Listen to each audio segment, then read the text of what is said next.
Hello guys, welcome to this masterclass. I am Fluxxy and today I'll be talking about the Super Dragons.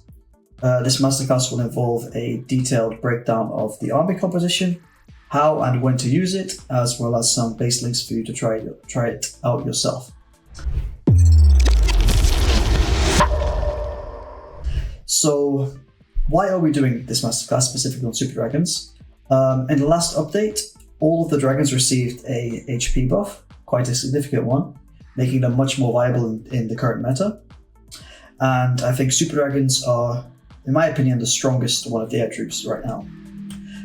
Recently, there was a dragon event called the Super Dragon Spotlight, where you would get extra of these medals or the resource to get the medals if you use Super Dragons.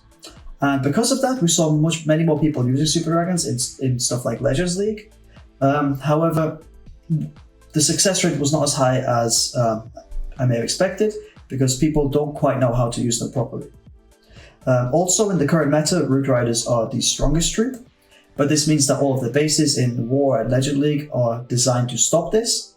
So there's lots of ground expos, there's lots of Ice Golem or Lava Hound CCs to slow down the Root Riders, but these CCs or expos do nothing against the dragons. So for this reason, they're very strong right now. So to begin with, I will talk about the army composition. This is the army composition I am currently using.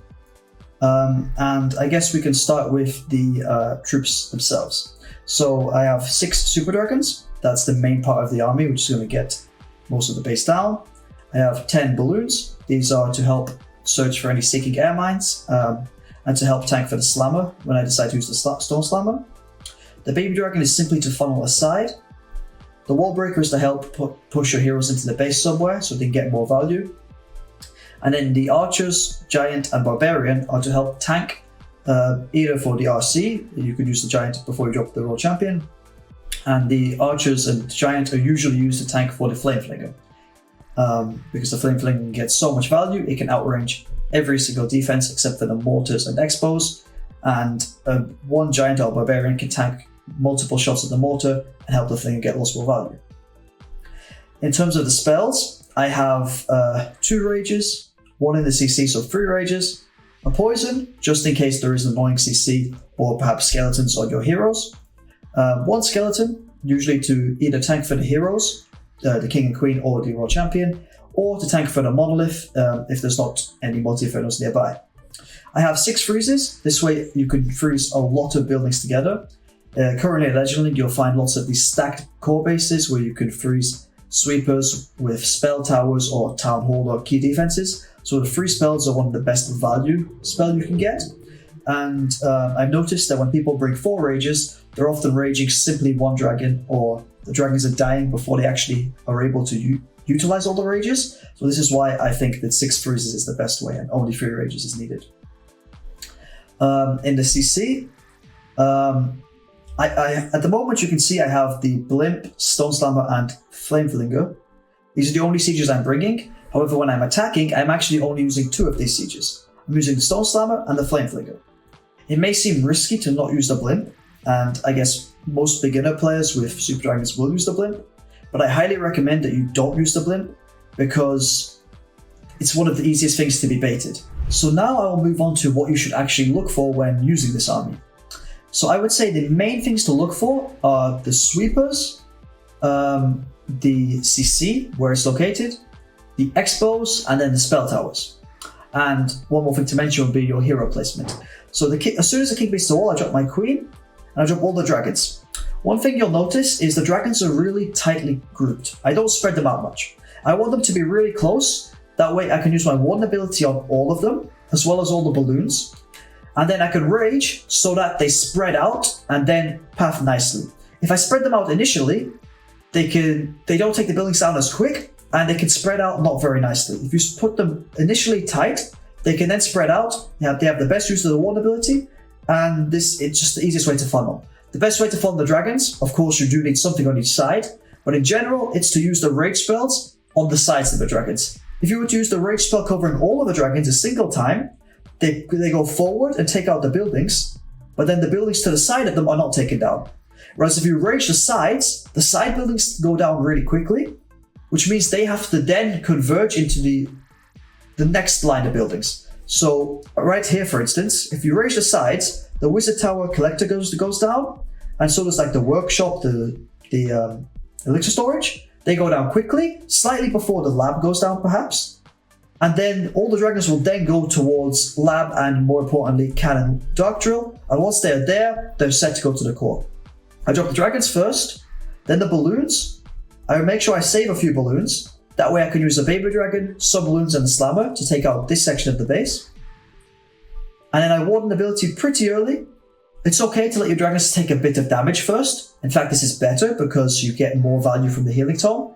Because if you use it at the very, very start of the hit, this 20 seconds of healing, you're healing them when they're full health already. And 9.5 of those 20 seconds is the Eternal Tome ability, where you can't take any damage anyway. So it's nice to take a tiny bit of damage, heal them up during the Eternal Tome, and then the remaining 11-12 seconds you have the Healing Tome.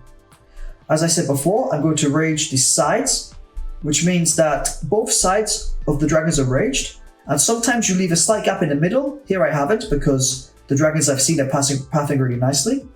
And then they can push forward during the ward ability. This is really important, and this is really nice that I drop the dragons first and then the balloons. This means that the balloons don't die too quickly, and when I double rage and use the wand ability, all the balloons go to the middle of the base, so they lure any of the Seeking Air Mines that can damage the dragons. Now that the sweeper shot of the first time, I'm going to freeze it until it's down. So for the rest of the hit, I'm going to keep on freezing the sweeper. I can freeze the sweeper with the Town Hall, so that's what I do first.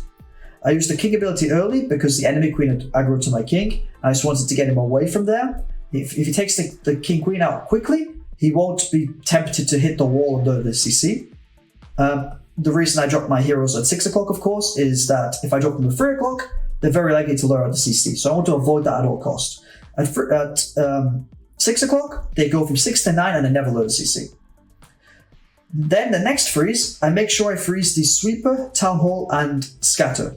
This is important because, of course, the Scatter and Rage Tower, well, first of all, the Rage Tower popped, which means the Scatter Shot is rage, so there's a lot more damage. And the Scatter Shot is much better to freeze than the Expo. Ideally, the first freeze would have also been on these 3 buildings, but it was okay. The Scatter wasn't in rage to actually shoot anything. Then you can see the dragons are in the core. Once again, I do the same freeze. This time I actually missed the Scatter Shot. Ideally, you have the Scatter Shot not missed. But the nice thing is you can see the dragons pathing to take out the Town Hall, the CC building, and the Monolith. Once the CC building is down, I actually rage again to make sure dragons for sure get the Town Hall. And then the rage dragons can take out the rest of the key buildings in the core, which can do damage to your heroes.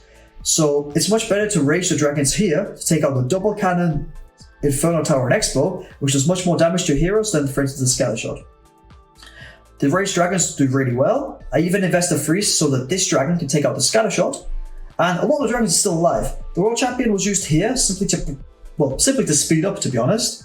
Right now in the meta, fast attacks in pro play are very important because lots of people are getting 15 stars. So it's important to, if you want to do fast attacks in War, practice it in Legends as well. So I use the World Champion here so the buildings go down quicker. But also, when I use the World Champion here, it helps for the dragons a bit. It takes out the water statue, that was where the dragons currently are, and then it takes out the air defense quickly, so it doesn't have a chance to actually shoot the dragons. Then I still have a freeze and a Skelly. I froze this Archer Tower. Skelly simply for cleanup. Queen ability, so the healers come out.